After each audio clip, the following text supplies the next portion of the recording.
Assalamualaikum warahmatullahi wabarakatuh. Waalaikumsalam warahmatullahi wabarakatuh.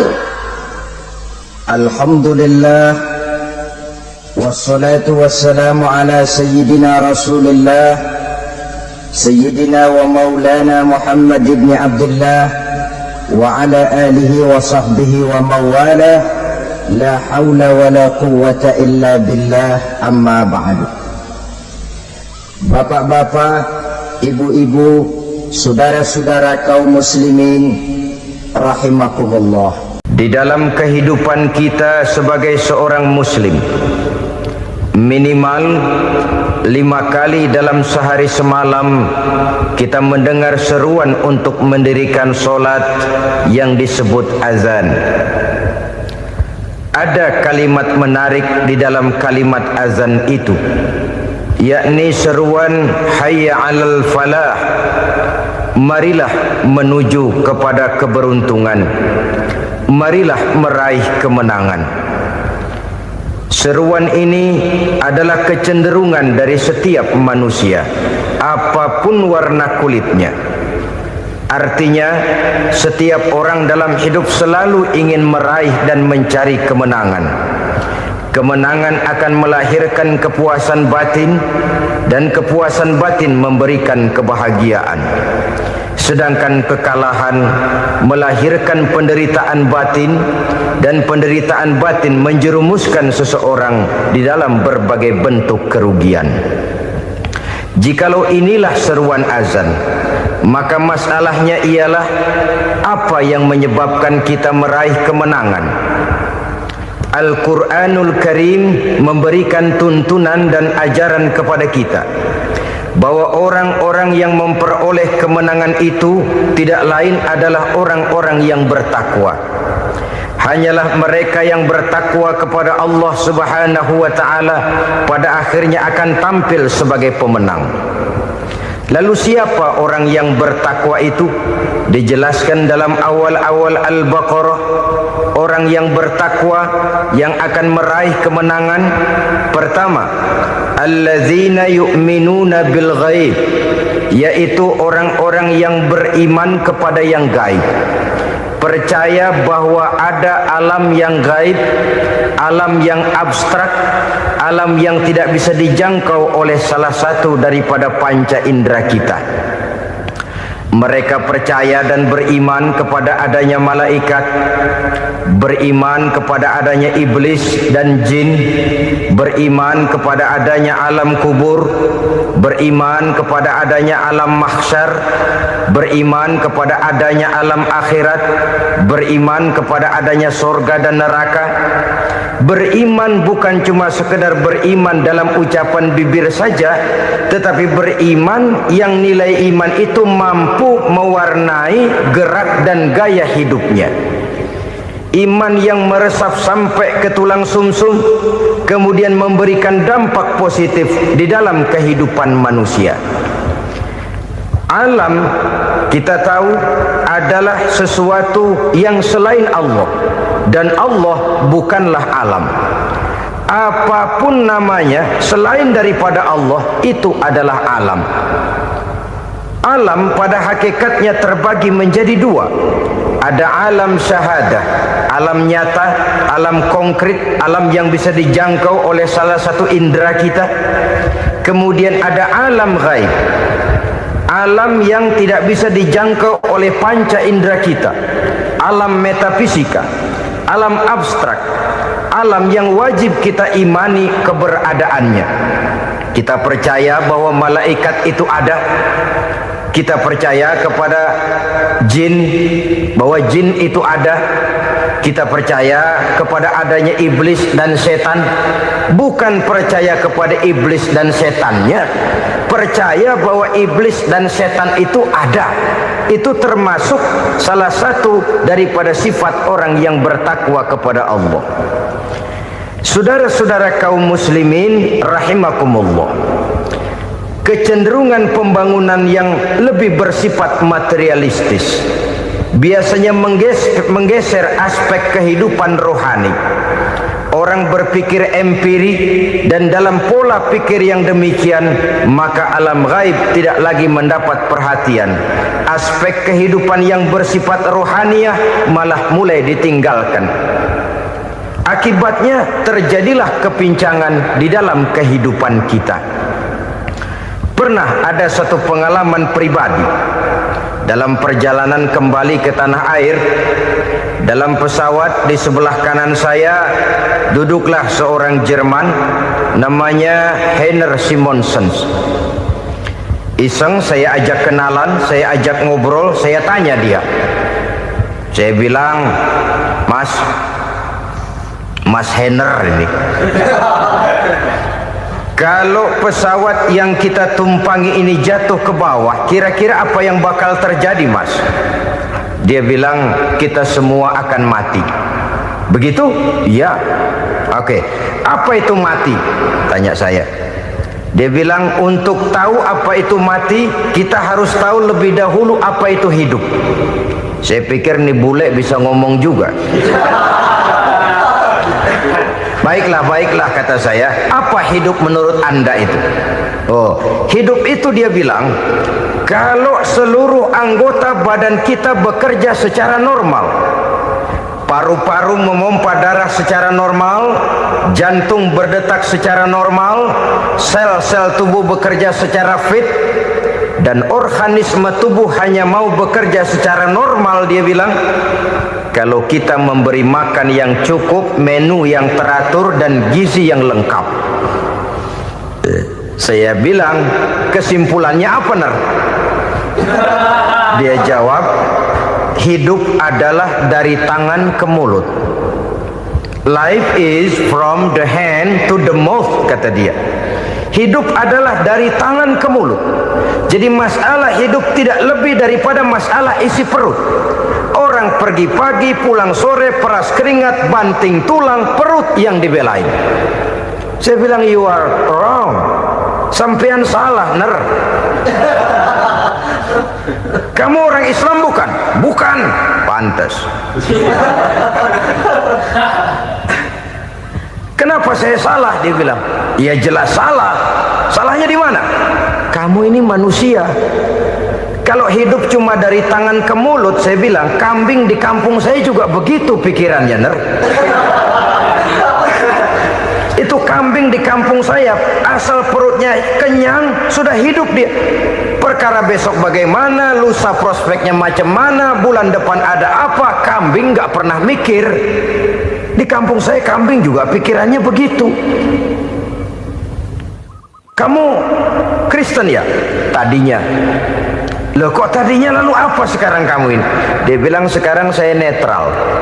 Saya tidak beragama, tapi saya percaya kepada Tuhan sebagai pencipta alam. Saya ingat benar dia bilang, I haven't any religious, but I believe to God as the creator of the world.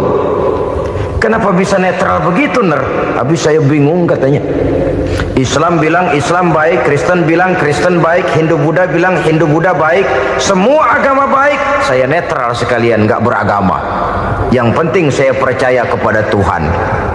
Saya bilang, Ner, kamu ini kayak orang mau beli celana, lalu bingung. Yang satu bilang Levi's bagus, yang satu bilang Blue Jean hebat, yang satu bilang Wool England hebat. Celana ini hebat, celana itu bagus, celana ini hebat. Semua celana bagus, kamu bingung. Akhirnya netral, tidak pakai celana. Itu juga salah.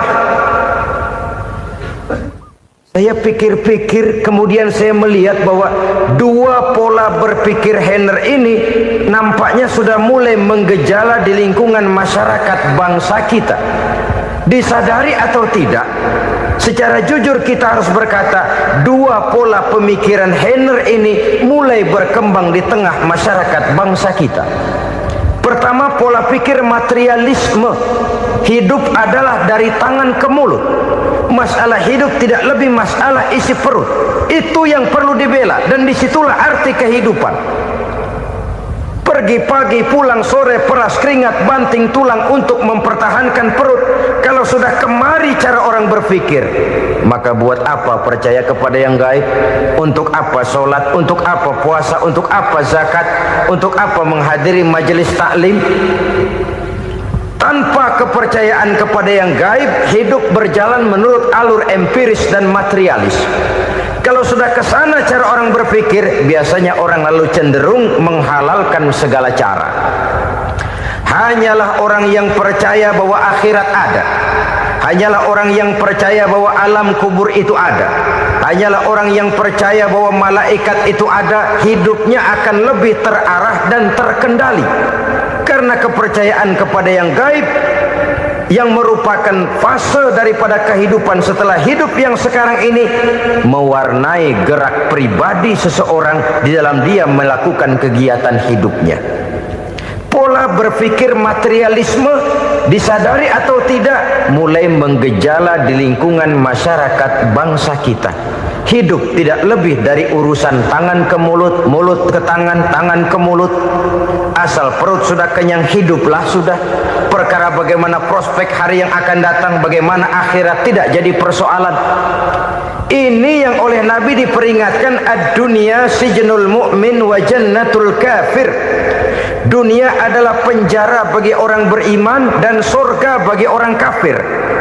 Dulu di zaman Belanda hadis ini pernah disalah tafsirkan, disalah artikan, digunakan sebagai senjata untuk mengkebiri dan membuat impoten umat Islam. Sudahlah umat Islam gak usah macam-macam, kata Belanda.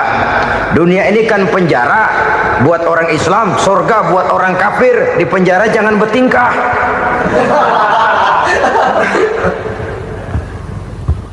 Pengertiannya tidak begitu. Dunia adalah penjara bagi orang mukmin. Artinya dalam kehidupan dunia seorang mukmin tidak bebas memperturutkan hawa nafsunya. Dipenjara hawa nafsunya itu. Sebaliknya surga bagi orang-orang kafir. Buat orang kafir surgalah dunia ini. Mereka bebas memperturutkan hawa nafsunya, dilarang tidak terlarang, dicegah pun tidak tercegah. Mereka hidup menurut alur bisikan nafsu mereka sendiri. Kemudian bila ajal datang, maut merenggut nyawa, selesailah surganya sampai di situ. Maka bagi orang-orang yang tidak percaya kepada adanya akhirat, kepada adanya alam gaib, surganya sebatas umurnya. Sekali lagi, surganya sebatas umurnya. Bila umur selesai, ajal pun datang merenggut nyawa, selesailah sudah surganya sampai di situ. Alangkah pendeknya perjalanan orang-orang yang tidak percaya kepada alam gaib ini. Bagi kita mukmin, jikalau kita mampu memenjarakan hawa nafsu, kita bisa bahagia di dunia ini. Dan Islam memang tidak menyuruh kita sengsara di dunia. Raih dunia, kejar dunia, gapai dunia sebagai alat untuk mencapai kebahagiaan di akhirat nanti. Hidup adalah satu perjalanan panjang yang terbentang sejak kita terlahir dari alam rahim sampai kepada alam akhirat nanti. Andai kata kita gagal meraih kebahagiaan di dunia, toh kita masih punya akhirat. Tapi jangan jadi dalil yang melemahkan semangat. Biarin dah kita di dunia kebelangsak, yang penting akhirat. Akhirnya dunia benar-benar kebelangsak. Bagaimana dunia ini bisa kita raih, dan bagaimana meraih dunia untuk menunjang kepentingan akhirat nanti. Yang kedua, dari pikiran Heiner yang saya lihat menggejala di lingkungan masyarakat bangsa kita, timbulnya manusia-manusia netral. Seolah-olah Tuhan yes, agama no. Sama Tuhan percaya, agama ogah. Tuhan ngangguk, giliran agama godeng. Padahal hampir dalam setiap ayat dalam Quran, kata-kata amanu biasanya bergandeng dengan wa amilus sholihat, iman dan amal soleh. Ini sebagai isyarat Tuhan dan agama jangan pernah dipisah-pisah. Apabila kita bertuhan, maka kita harus beragama.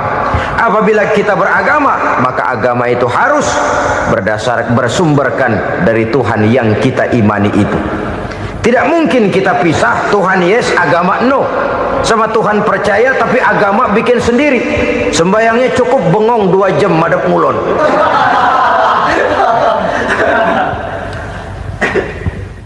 Saudara-saudara kaum muslimin rahimakumullah.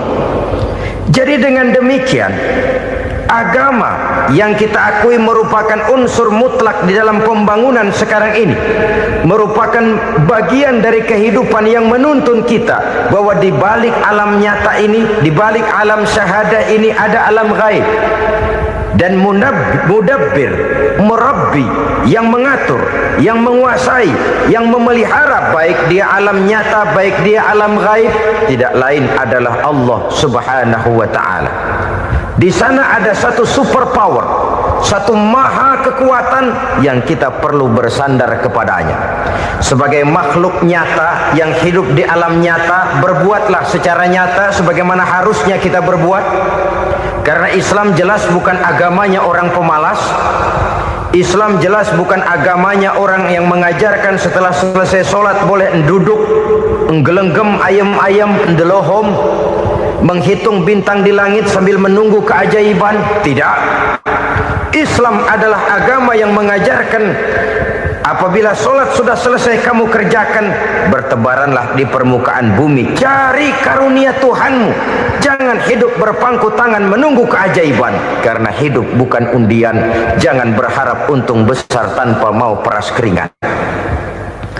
Tapi di sebalik itu toh kita juga harus yakin bahwa di sisi usaha nyata yang kita lakukan ada satu super power, satu maha kekuatan gaib yang menentukan berhasil dan tidaknya usaha kita.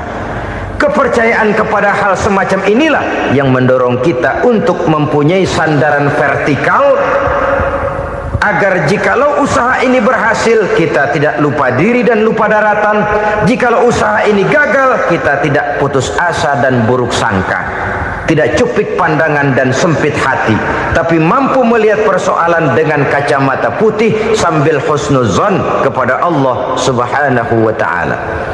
Kita percaya malaikat itu ada. Ada yang namanya raqib dan atid, mengawasi gerak hidup kita sampai kepada gerak hati kita.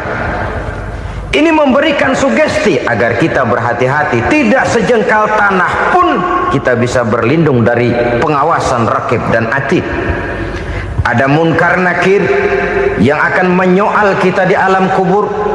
Ada malaikat Malik, penjaga neraka. Ada malaikat Ridwan yang menjaga surga. Kita percaya kepada adanya jin, kita percaya kepada adanya setan, iblis. Percaya kepada adanya, bukan mempercayai si setan, si iblis lalu menjadikannya sebagai teman. Tidak. Percaya bahwa mereka itu ada dan merupakan makhluk Allah yang gaib yang diciptakan Allah Azza wa Jalla. Kepercayaan kepada alam gaib memberikan motivasi terhadap gerak lahir manusia, sehingga dengan motivasi kepercayaan kepada yang gaib, gerak lahir jadi lebih terarah, jadi lebih terpelihara. Pernah seseorang bertanya, "Pak, apakah adanya akhirat bisa dibuktikan secara ilmiah?" Saya bilang tidak bisa, tidak bisa. Kenapa? Karena yang berangkat nggak pernah pulang kembali lagi. Kalau dia pulang kemari bisa kita tanya bagaimana enak di sono. Cuma secara moral saya katakan, lebih beruntung orang yang percaya kepada akhirat daripada yang tidak. Sekarang saudara percaya akhirat ada, lalu saudara baik-baik di dunia, sholat, puasa, zakat, menolong orang lain, menebarkan kebajikan. Saudara mati, andai kata akhirat tidak ada, toh dalam hidup saudara sudah berbuat baik, paling tidak nama saudara akan dikenang sebagai orang baik. Sebaliknya, saudara percaya, kata saya, bahwa akhirat tidak ada, lalu hidup semau-maunya, tenggelam dalam maksiat dan munkarat, menentang Allah, tidak mau ruku dan sujud. Lalu saudara mati, kemudian akhirat ada. Ayo, mau apa? Bekal tidak punya. Jadi secara moral lebih beruntung orang yang percaya kepada adanya akhirat daripada yang tidak percaya. Dan itu alam gaib yang tidak bisa dibuktikan secara eksak. Jangankan untuk membuktikan seperti itu, dalam kehidupan sehari-hari saja yang kita rasakan tidak selalu berbentuk toh. Angin, bagaimana sih bentuknya angin? Kita tidak tahu. Merah, artinya kalau dikerok merah. Yang merah itu kulit, yang kulit kita bukan anginnya. Sakit, rasa sakit itu ada, tapi bagaimana bentuk sakit kita nggak pernah tahu. Kalau kita makan cabai pedas, bagaimana bentuk pedas itu tidak ada, tapi rasa ada. Bentuk pedas hijau, cabenya bukan pedasnya. Tidak semua yang kita rasakan bisa kita gambarkan dalam bentuk yang konkret. Oleh karena itu, sekali lagi bahwa kepercayaan kepada alam yang gaib mampu memberikan satu sugesti yang menata kehidupan seseorang lebih lurus, lebih terarah, dan lebih terkendali. Maka wajar kalau kepercayaan kepada yang gaib mengantarkan seseorang untuk meraih kemenangan. Kenapa? Dia percaya kepada yang gaib, bahwa akhirat ada, bahwa alam kubur ada, bahwa pertanggungan jawab itu ada. Maka dia lalu tidak hidup saenae udele dewe itu loh. Tidak hidup menurut seleranya sendiri, terarah, teratur. Ini cirinya yang pertama. Orang bertakwa yang akan meraih kemenangan, mereka beriman, mereka percaya kepada yang gaib. Bahkan hal-hal konkret saja selalu berangkat dari yang gaib. Saudara-saudara, para remaja, para pemuda sekarang ini tidak pernah tahu toh siapa yang akan jadi teman hidup saudara. Kita bisa saja ngerancang, mentargetkan, tapi toh akhirnya yang namanya jodoh bukan kekuasaan kita. Rezeki di luar kemampuan kita. Begitu juga ajal. Maut, jodoh, ajal adalah contoh-contoh konkret bahwa pada akhirnya yang gaiblah yang menentukan. Bertahun-tahun ngelancong, emang jodoh seret nggak jadi.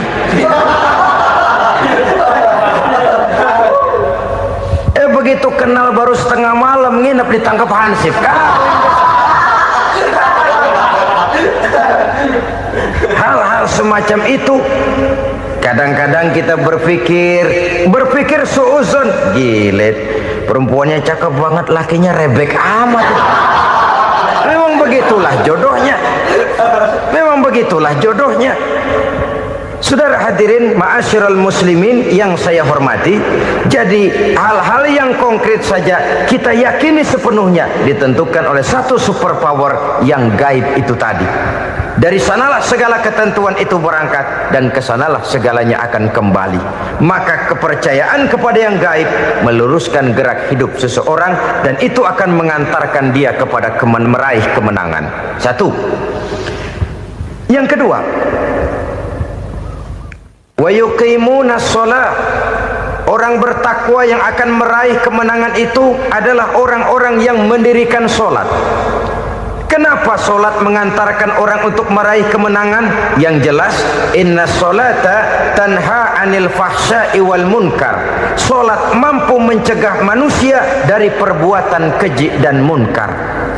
Banyak filsafat hidup yang terkandung di dalam sholat ini.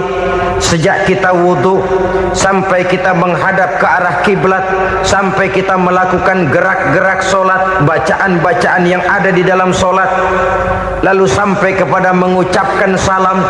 Banyak filsafat hidup yang terkandung di dalam sholat. Umpamanya saja, setelah takbiratul ihram mulai kita dengan sholat dalam posisi berdiri, diajarkan dalam kitab-kitab fikih agar kita melihat ke arah tempat sujud. Ini kan filsafat kehidupan. Kalau kamu sholat dalam posisi berdiri, lihat tempat sujud. Jangan sholat mata jelalatan, sebab nanti bisa mengurangi kekhusyuan. Jadi wajar kalau yang dikatakan bahwa yang paling afdol adalah shaf yang di depan. Kenapa? Secara harfiah pengertiannya akan lebih mengundang kekhusyuan. Kenapa? Kalau kita di saf paling depan di masjid umpamanya paling banter kita lihat tembok. Tapi kalau kita saf di tengah atau di belakang, orang-orang di depan kita pun akan kelihatan. Yang bajunya loreng, yang bajunya genggang, yang bajunya macam-macam. Kita lihat, kadang-kadang kita pikirin, ada yang bajunya bolong. Kita sholat tapi dalam hati, nih orang bajunya robek yang nggak tahu apa. Ada saja hal-hal yang mengusik kekhusyuan kita. Oleh sebab itu diajarkan dalam posisi berdiri, lihat, arahkan pandangan matamu kepada tempat sujud. Ini kan filsafat kehidupan. Maksudnya apa? Kalau lagi diri lihat dong tempat sujud. Kalau udah di atas ingat dong sama yang bawah. Kalau sudah tinggi ingat dong dari mana kamu berangkat. Kalau sudah berkuasa bantu dong yang lemah. Kalau sudah kaya santuni dong yang miskin. Kalau sudah alim bimbing dong yang awam. Ini filsafat kehidupan. Dalam posisi berdiri kau lihat tempat sujud. Ini akan melahirkan kepekaan sosial di mana seseorang mau tahu kepada orang lainnya. Bagaimanapun kaya kita, tinggi pangkat dan jabatan kita, jikalau hidup hanya untuk kepentingan perut sendiri saja, rasanya belum membawa manfaat di dalam kehidupan kita. Tapi efek yang tertinggi sesungguhnya, solat mencegah manusia dari perbuatan keji dan munkar. Perbuatan keji dan munkar walaupun kelihatannya mendatangkan uang, membawa keuntungan, tapi itu keuntungan semu, keuntungan sementara. Dengan menipu orang lain kita bisa dapat untung, tapi tidak membawa berkah, dan itu adalah kerugian besar dalam kehidupan kita. Maka untuk meraih kemenangan harus dimulai dengan membentuk kepribadian yang tegar, memiliki sandaran vertikal yang langsung kepada Allah Subhanahu wa ta'ala, dan itu hanya bisa kita tempuh melalui jalur ibadah formal yang sudah ditentukan Allah, yakni solat yang 5 waktu. Untuk memperkuat itu ada solat-solat sunnah, rawatib, nawafil sebagai terminal-terminal kontrol cadangan untuk memelihara stabilitas temperatur batin di dalam kita berhubungan dengan zat yang maha gaib, yaitu Allah Subhanahu wa ta'ala. Orang sering bertanya, Pak, itu tetangga saya nggak sholat, duitnya nggak habis-habis, Pak. Nggak sholat tapi mobilnya tambah terus, nggak sholat tapi usahanya makin maju. Tapi di sisi lain ada orang yang rajin sholat, rezekinya butak bener. Anaknya mana kurus, mana korengan. Saudara hadirin ma'asyiral muslimin rahimakumullah, harus saya katakan bahwa sholat memang bukan untuk cari duit. Sholat adalah sandaran vertikal kita kepada Allah. Sedangkan soal rezeki itu berkaitan dengan sifat Allah maha pengasih dan maha penyayang. Allah maha pengasih, siapapun dikasih kalau mau usaha. Allah maha penyayang, tidak semua orang disayang oleh Allah Azza wa Jalla. Dan belum tentu banyak harta itu merupakan nikmat. Mungkin juga istidraj. Artinya istidraj itu dikasih tapi diambulin, kalau bahasa Betawinya itu. Dikasih tapi diambulin, itu bukan merupakan nikmat sesungguhnya, lebih merupakan azab dari Allah Subhanahu wa ta'ala.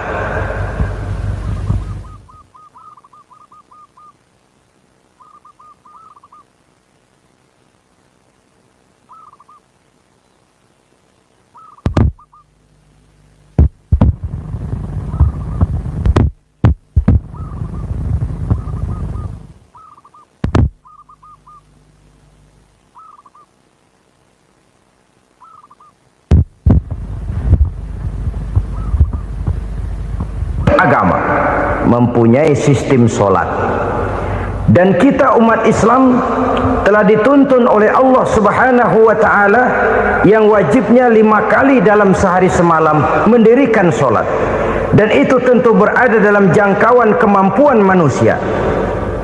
Pada awalnya barangkali kita memang merasa solat itu satu kewajiban, Tapi semakin kita hayati makna, manfaat dan filsafat yang terkandung di dalam ajaran solat, semakin sampai kita kepada keyakinan bahwa solat adalah keperluan kita.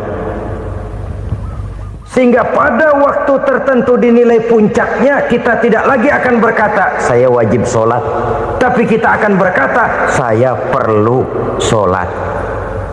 Kalau kita sudah merasakan itu adalah keperluan kita, nah di sanalah kita baru akan merasakan ruginya kalau hal itu tidak kita laksanakan. Sepanjang kita masih berkata saya wajib sholat, kita akan lebih merasakan dia sebagai beban ketimbang sebagai keperluan. Yang jelas Allah tidak memerlukan ibadah yang kita laksanakan ini. Dengan kata lain, andai kata satu dunia penuh ini orang tidak ada yang sholat satu pun, Allah tidak akan turun dari jabatan Tuhan. Jangan lalu berpikir kalau kita ngambek se-RW kagak sembahyang Tuhan tekor kali ini ya. Tentu tidak. Itu perlunya kita, bukan perlunya Allah. Dan pada induknya kita akan berkata saya perlu agama. Kalau secara induk kita sudah memerlukan agama, maka konsep-konsep yang ada di dalam ajaran agama itu pun adalah juga merupakan keperluan kita. Baik dia bernama sholat, baik dia bernama puasa, baik dia bernama zakat, baik dia bernama haji, seluruhnya adalah keperluan kita.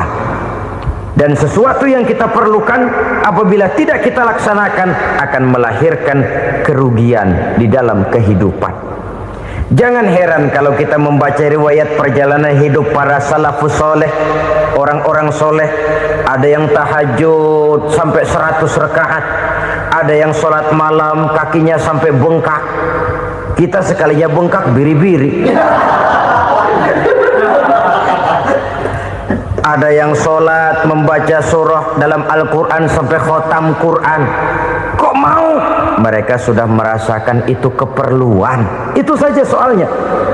Satu saat pun jikalau kita merasa bahwa itu keperluan saya, kita pun akan melaksanakan seperti itu. Keperluan saya dalam kehidupan. Inilah yang kedua.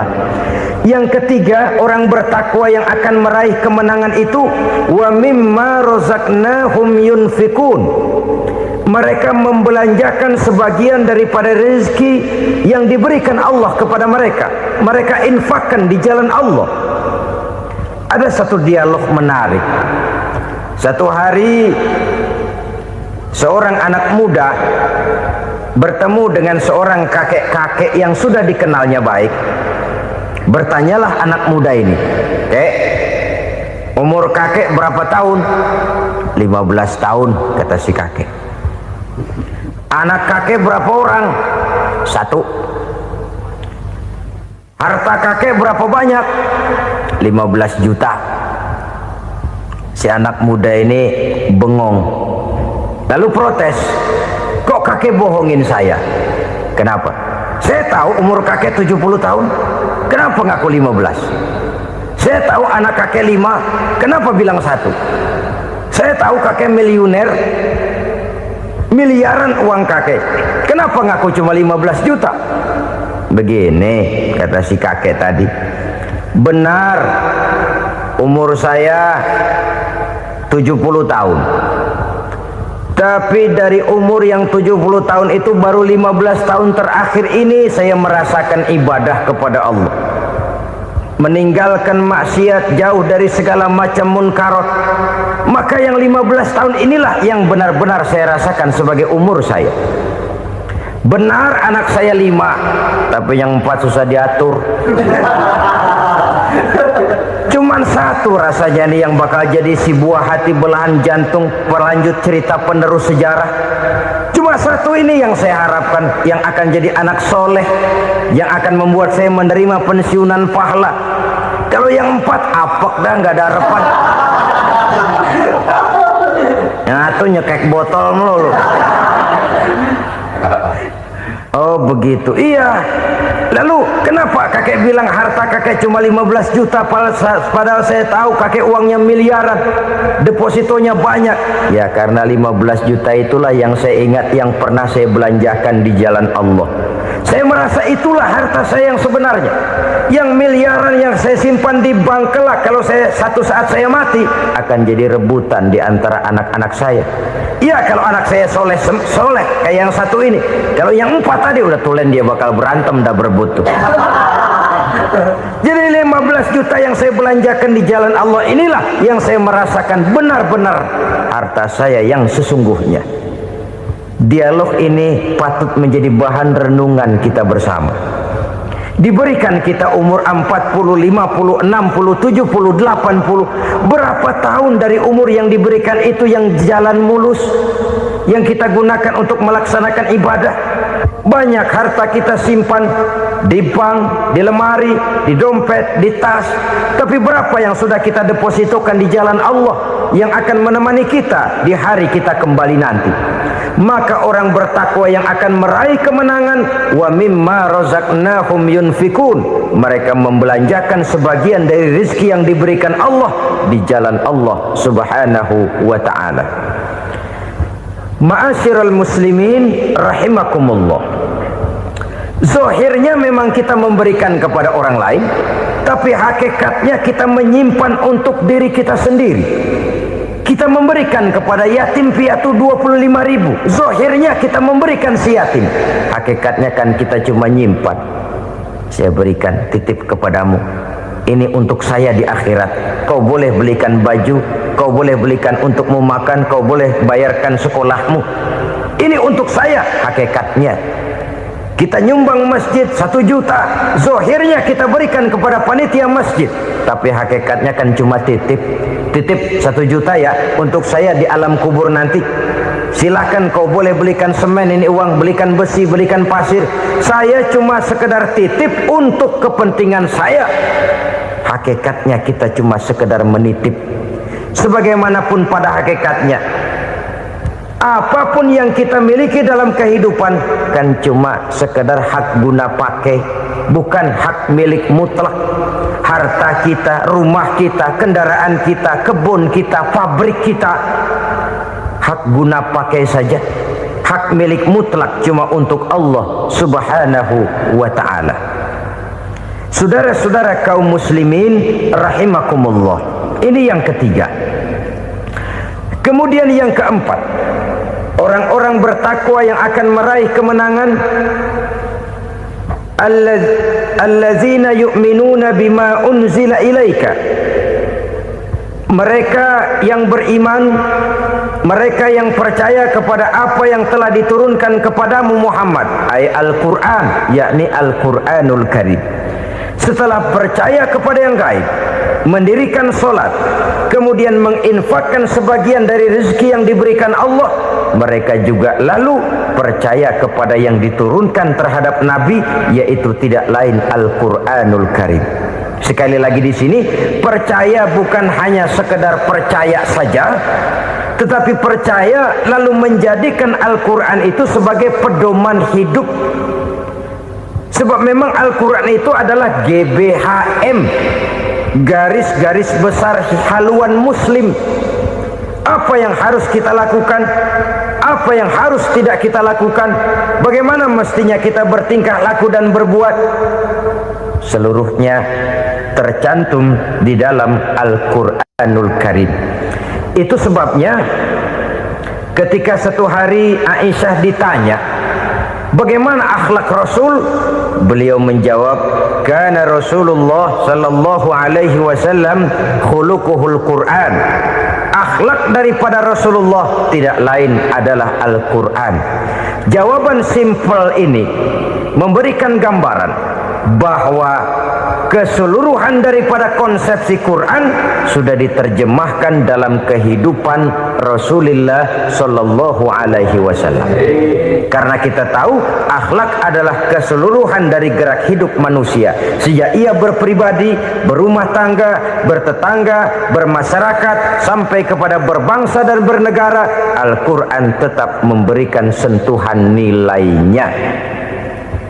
Oleh karenanya, orang-orang yang bertakwa adalah orang-orang yang menjadikan Al-Quran sebagai pedoman dalam kehidupannya. Dan kita yakini Al-Quran diturunkan kepada Nabi Muhammad bukan merupakan produk Nabi Muhammad.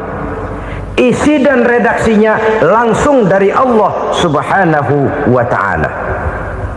Kemudian cirinya yang kelima, orang bertakwa yang akan meraih kemenangan itu, wa ma unzila min qablika. Tidak hanya sekedar percaya kepada yang diturunkan terhadap Nabi Muhammad yaitu Al-Quran, mereka juga percaya kepada apa yang pernah diturunkan kepada para nabi, kepada para rasul sebelum Nabi Muhammad.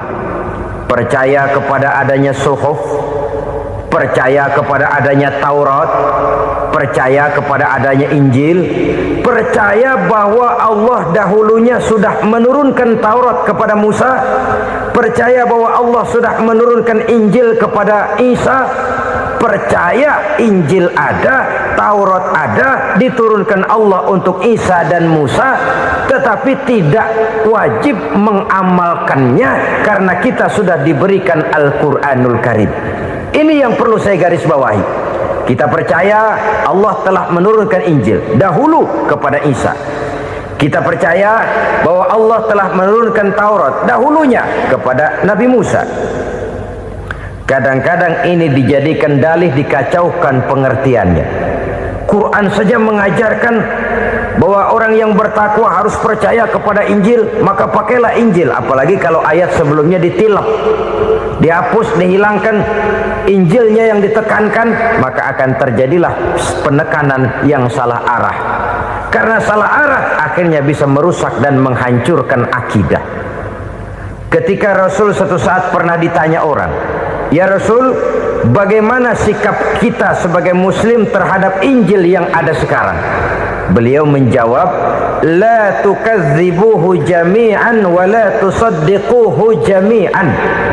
Jangan didustakan seluruhnya, jangan juga dibenarkan semuanya. Artinya, ini sudah merupakan gambaran dari Rasul bahwa dalam Injil yang ada sekarang masih ada ajaran-ajaran tauhid yang dibawa oleh Nabi Isa dan diajarkan kepada umatnya. Tapi juga dalam Injil yang sekarang ini sudah terkena intervensi dan investasi manusiawi. Karena itu Rasul menyimpulkan, la tukadzibuhu jami'an wa la tusaddiquhu jami'an. Jangan didustakan semua, jangan dibenarkan seluruhnya. Kita memang percaya Allah telah menurunkan Injil kepada Nabi Isa dulu, tapi kita tidak wajib mengamalkan Injil. Kita percaya Allah telah menurunkan Taurat kepada Nabi Musa, tapi kita tidak wajib mengamalkan kitab ajaran Taurat. Yang wajib kita percayai dan kita amalkan hanyalah Al-Quranul Karim. Kenapa? Oleh karena baik yang ada di dalam Taurat, baik yang ada di dalam Injil, tentu tercakup di dalam Al-Quran sebagai kitab terakhir yang diturunkan oleh Allah Subhanahu wa ta'ala. Dan itu wajar.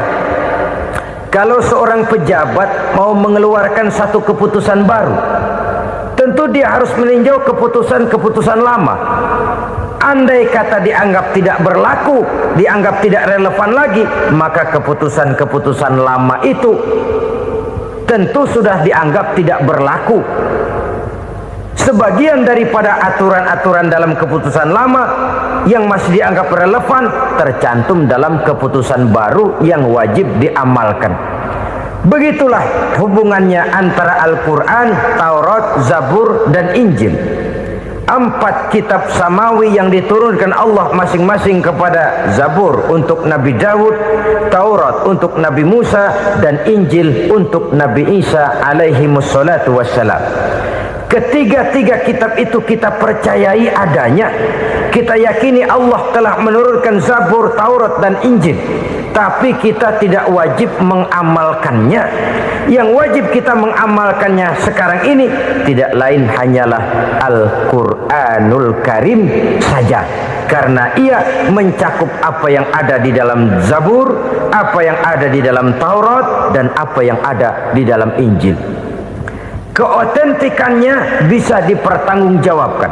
Ya, tapi kan Nabi Muhammad sudah mati 14 abad yang lalu, dan di zaman beliau Al-Quran kan belum dikodifikasikan, belum ditulis. Bagaimana keotentikannya bisa dipertanggungjawabkan? Mudah saja. Allah berjanji, inna nahnu nazzalna dzikra wa inna lahu lahafizun. Kami yang menurunkan Al-Quran dan kami yang akan menjaga dan memeliharanya. Allah turunkan Quran, Allah menjaganya. Bagaimana cara Allah menjaga Al-Quran itu? Banyaknya orang-orang yang hafaz Al-Quran.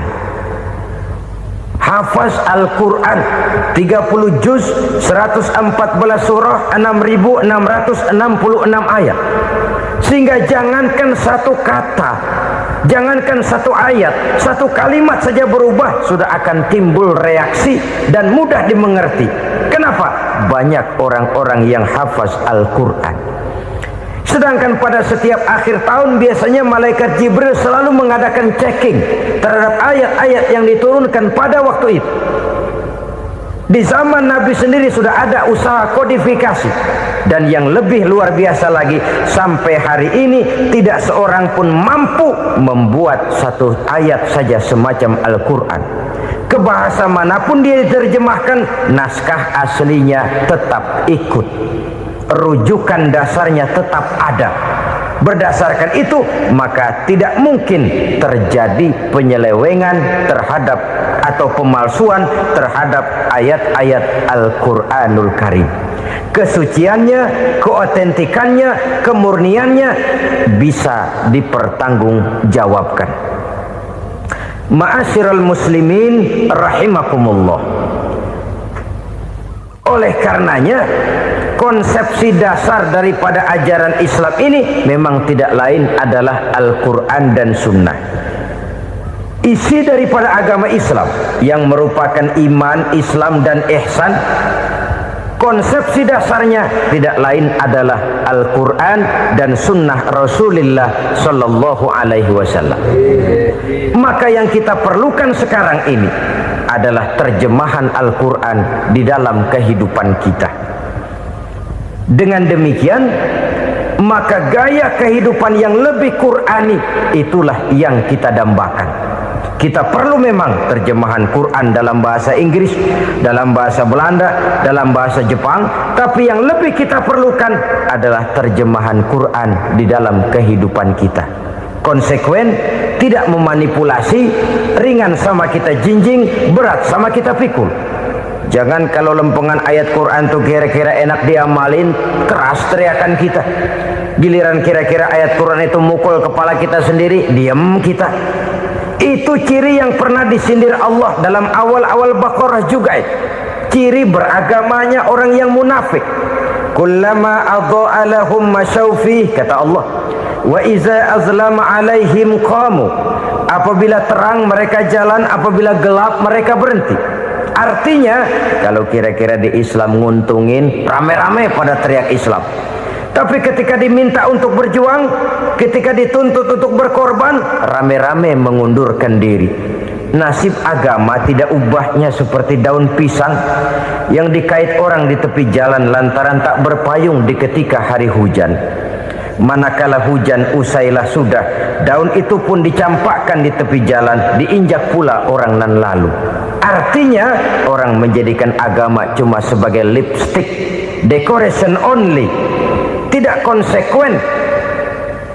Hanya pada saat-saat kelihatannya Islam membawa keuntungan, rame-rame orang teriak-teriak tentang Islam. Tapi jikalau diminta berjuang, jikalau dituntut untuk berkorban, biasanya rame-rame juga mengundurkan diri. Jangan heran kalau mayoritas hitungan kita, tapi minoritas peranan kita. Kuantitas kita dalam jumlah, tapi dalam kualitas kita lebih sering jadi penonton daripada jadi pemain. Padahal itu sangat tidak boleh terjadi. Umat Islam di Indonesia harus bangkit. Umat Islam di Indonesia harus sadar akan keberadaannya. Tidak boleh hanya jadi penonton berpangku tangan, karena memang agama kita juga mengajarkan untuk konsekuen di dalam menjabarkan ajaran-ajaran daripada agama kita. Kita sering jatuh menjadi umat yang lemah oleh karena kita ini tidak pandai menggalang kebersamaan yang diakibatkan tidak konsekuennya kita. Diistilahkan bahwa umat Islam di dalam menggalang kebersamaannya itu harus seperti orang main sepak bola. Saudara-saudara kan tahu orang main sepak bola itu. Orang main sepak bola, kalau pertandingan belum dimulai sih silakan saja kumpul di luar lapangan, atur strategi yang baik. Tapi kalau pertandingan sudah dimulai, turun ke lapangan hijau, jangan kumpul terus. Ada sepak bola gotong royong, mundur-mundur rame-rame, depan ke depan kumpul melulu mainnya. Kalah. Orang main sepak bola itu ya harus ada penyerang tengah, harus ada penjaga gawang, harus ada strikernya, harus ada kiri luarnya, kanan dalamnya yang jadi backnya. Posisi boleh bermacam-macam, tapi yang penting saling ngoper untuk menggolkan gawang lawan. Begitulah umat Islam ini. Boleh ada yang jadi pejabat, boleh ada yang jadi pengusaha, boleh ada yang jadi petani, silakan ada yang jadi seniman, ada yang jadi penyair, ada yang jadi artis sekalipun. Tapi kalau sudah berhasil menguasai bola, jangan lupa operannya. Operan itu yang langka. Kita ini muslim kadang-kadang kalau sudah memegang menguasai bola, kalau belum mau mampus, belum mau ngoper. Nanti kalau sudah nggak punya bola, baru mau ngoper. Kalau sudah dengar-dengar mau dekat pensiun, baru mau jihad, baru mau berjuang, baru mau ngurus pesantren. Tanda tangan sudah tidak laku, memo sudah tidak dihargai, baru mau berjuang. Kemarin kemana mas? Kita tidak pandai memanfaatkan posisi. Dengan kata lain, kalau kembali kepada persoalan kita, konsekuensi kita terhadap agama yang kita anut ini belum ideal. Kita masih lebih sering berislam ini pada saat-saat yang menurut perhitungan kita membawa keuntungan. Tapi kalau diminta berjuang, dituntut berkorban, yang itu pun hakikatnya adalah untuk kepentingan kita juga. Allah tidak pernah menuntut kita untuk jihad bagi kepentingan Allah, itu tidak. Berjuang menegakkan agama Allah, apakah untuk kepentingan Allah? Tidak. Untuk kepentingan kita. Sebab nilai-nilai jihad itu pada akhirnya akan membawa kita kepada suatu kebahagiaan. Setidaknya kalau tidak di dunia, tentu di akhirat sebagai syahid. Oleh karena itu, pada bagian akhir ini saya ingin mengajak, marilah kita konsekuen. Sekali kita berkitabkan Al-Quranul Karim, mari dia kita jadikan pedoman. Jangan cuma kita jadikan sebagai penghias dinding, pelengkap rumah, bahwa di rumah kita ada Al-Quran, tapi yang baca kecoa. Habis pada bolong tuh Quran. Yang penting kan punya Quran. Ditaruh di pintu rumah, biar apa? Biar kuntilanak kagak masuk katanya. Ya, apa itu nasib Quran? Cuma kerjanya jaga pintu, ngusir kuntilanak, ngusir memedi. Bagaimana kita hidup menurut tuntunan Al-Quran? Kadang-kadang tidak pernah menjadi masalah bagi kita. Maka bagaimanakah Al-Quran akan mungkin membawa keberkahan dalam hidup kalau ajarannya kita injak-injak dalam keseharian kita? Mewujudkan gaya hidup yang lebih Qurani, itulah yang akan kita rintis di dalam kehidupan kita, bertahap, step by step, menurut kemampuan yang ada pada kita. Jika jalan ini tidak bisa kita selesaikan, percayalah akan ada generasi penerus yang akan melanjutkan usaha dan cita-cita mulia itu. Jadi percaya kepada Taurat, percaya kepada Injil, sekadar percaya Allah dahulunya sudah menurunkan itu, tapi kita tidak wajib mengamalkannya. Kenapa? Generasi Injil masa berlakunya sudah kedaluarsa. Taurat masa berlakunya sudah kedaluarsa. Injil pernah berlaku untuk orang Nasrani di zaman Nabi Isa. Taurat pernah berlaku untuk orang Yahudi di zaman Nabi Musa. Setelah generasinya berlalu, datang Rasul penutup yang membawa Al-Quranul Karim.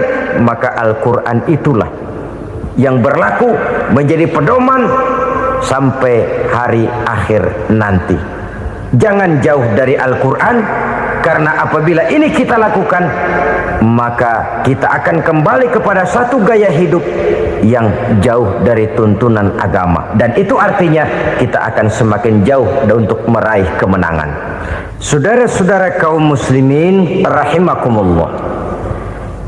Yang keenam, yang terakhir, orang-orang bertakwa yang akan meraih kemenangan itu wabil akhirati hum yuqinun. Mereka percaya, mereka yakin seyakin-yakinnya akan adanya hari akhir, di mana seseorang akan mempertanggungjawabkan seluruh perbuatannya di dalam hidup ini. Dan tidak ada satu perbuatan yang bagaimana kecilnya sekalipun yang tersembunyi dalam pandangan manusia yang tidak akan dibukakan persoalannya di mahkamah Qadi Rabbul Jalil di akhirat nanti. Itulah sebabnya maka percaya kepada akhirat disebut secara khusus. Padahal di awal tadi sudah dijelaskan yu'minuna bil ghaib, percaya kepada alam gaib, dan alam gaib ini termasuk akhirat. Kenapa pada bagian akhir disebut lagi akhirat? Karena ternyata bahwa kepercayaan kepada adanya akhirat merupakan induk dari kepercayaan terhadap adanya malaikat, setan, jin dan lain sebagainya, dan akan lebih memberikan sugesti dalam kehidupan manusia untuk meluruskan gerak hidupnya. Jikalau satu saat tergerak hati akan berbuat kejahatan, ingin mencuri, sadarlah, awas ada akhirat. Sebab kalau kita cuma teriak awas ada polisi, itu cuma tertunda sementara, begitu polisi meleng embat. Kalau kita ingin berbuat jahat cuma berteriak awas ada hansip, cuma sementara ketika hansip itu ada. Tapi kalau ceritanya awas ada akhirat, mau menyeleweng awas ada akhirat, mau berjudi awas ada akhirat, mau mencuri awas ada akhirat. Keyakinan yang akan meluruskan gerak hidup manusia sehingga gerak itu jadi lebih terarah dan terkontrol, tidak merugikan baik diri sendiri, lebih-lebih orang lain. Ternyata bahwa kepercayaan kepadanya adanya hari akhirat sanggup menjadi sumber daya kontrol dari kehidupan manusia, sehingga ia tidak terjebak dalam perbuatan maksiat dan munkarat. Saudara-saudara kaum muslimin, inilah saja yang kita bicarakan pada pertemuan kali ini. Semoga Allah Subhanahu wa taala memberikan kekuatan zahir dan batin kepada kita untuk dapat meraih kemenangan dengan beriman kepada yang gaib, mendirikan solat, membelanjakan sebagian dari rezeki yang diberikan Allah, percaya kepada Al-Quran, beriman kepada kitab-kitab yang diturunkan sebelum Al-Quran, lalu meyakini adanya hari akhirat. Terima kasih atas segala perhatian, mohon maaf atas segala kekurangan. Usikum wa nafsi bitaqwallah. Wassalamualaikum warahmatullahi wabarakatuh.